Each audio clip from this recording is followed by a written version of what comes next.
today we'll be discussing Lenz law. So to understand Lenz law, it will be better if we consider current to be as a spoiled kid. So as we all know, a spoiled kid always opposes his dad.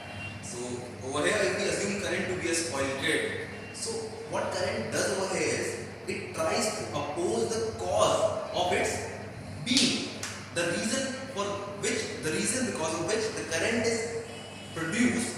It tries to oppose that. It tries to oppose that reason. So let's consider a magnetic field over here. Consider a magnetic field over here. And we have a coil over here. Okay. So let's say this magnetic field is increasing. This magnetic field is increasing, and I hope you all know that this cross means that magnetic field direction is inside. So in this region, magnetic field is increasing in inside direction. So current will flow in such a way that it will try to oppose the reason why it is being produced. It will try to oppose the cause of its being. So what will happen is, so magnetic field is inside. So in this sense, the current should be like this. So to oppose this magnetic field, it will provide a magnetic field outside. So the current will flow anti-clockwise. The current will flow anti-clockwise.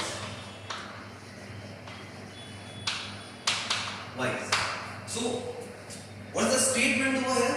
What is the statement over here? The direction of flow of current is such that it tries to oppose the reason, the cause.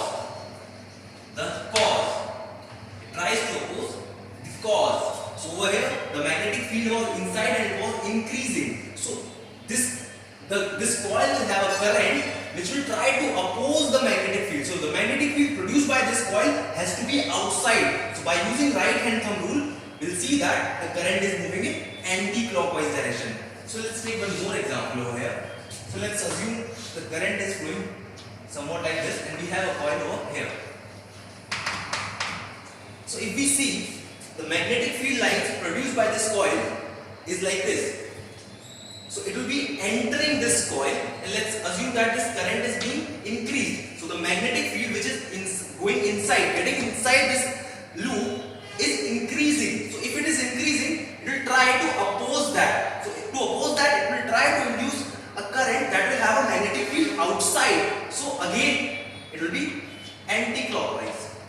Now let's consider a coil over here. What will happen over here? So the magnetic field is, using right hand thumb rule, the magnetic field is coming outside. So over here, the magnetic field is increasing, but it is increasing in the outside direction. So it will oppose in such a way that it will try to oppose this magnetic field, and to oppose this magnetic field, the current will be clockwise direction. The current will be in clockwise direction.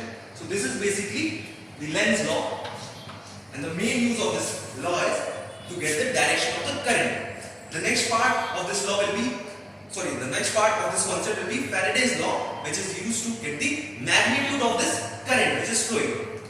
Thank you.